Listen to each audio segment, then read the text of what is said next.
So we are continuing on our journey through the Majestic Quran, and in the previous video I looked at guidance.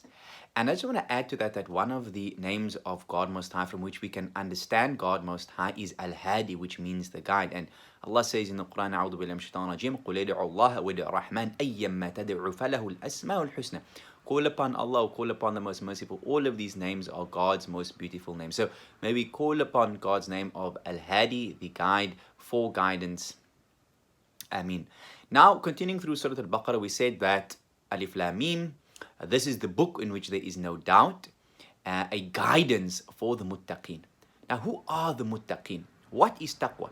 So to understand the word of taqwa in Arabic, every word comes from a three-letter root word. So if we go to the three-letter root word of taqwa, which is waw, qaf, and ya, we will understand that taqwa linguistically means to shield or to diligently protect oneself from something harmful. And we see in a hadith, or particularly in a narration from that Sayyidina Umar, my God, Must be pleased with him, the second Khalif of Islam, the second successor to the Prophet, and probably the most noble of all the companions after Sayyidina Abu Bakr, may God be pleased with him. He asked Ubay ibn Ka'ab, who was also one of the most noble of the companions of Prophet Muhammad, peace and blessings be upon him, and all preceding prophets, what is taqwa?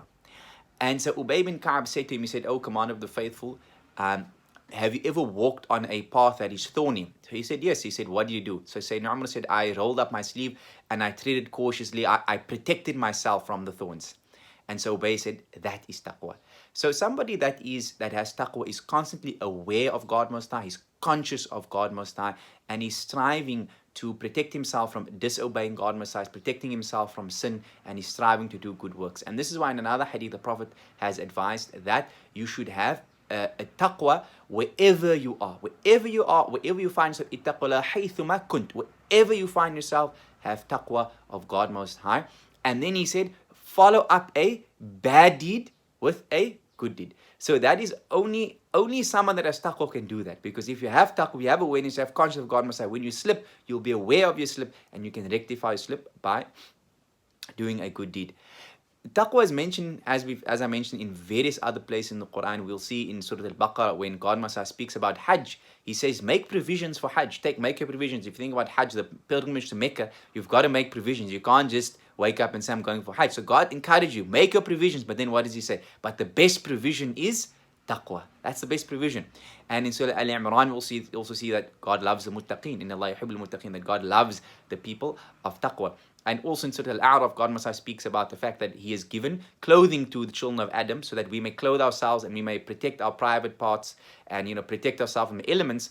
But the best clothing, the best thing to clothe yourself with is taqwa, is consciousness and awareness of God Most High.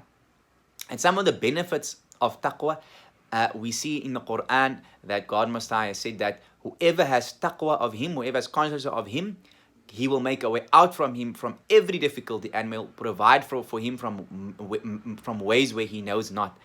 And we also see in the hadith of Ibn Umar, he narrated that the Prophet Muhammad, peace and blessings be upon him, has said that whoever is taqwa of his Lord will increase him in wealth, and he will increase his lifespan, and his family will love him. So this is something that we really should strive for, and this is why one of the beautiful du'as of the Quran is, "Oh my Lord, make my wife and my offspring, my wives and offspring, may our wives and offsprings be the coolness of our eyes, and make us the leaders of the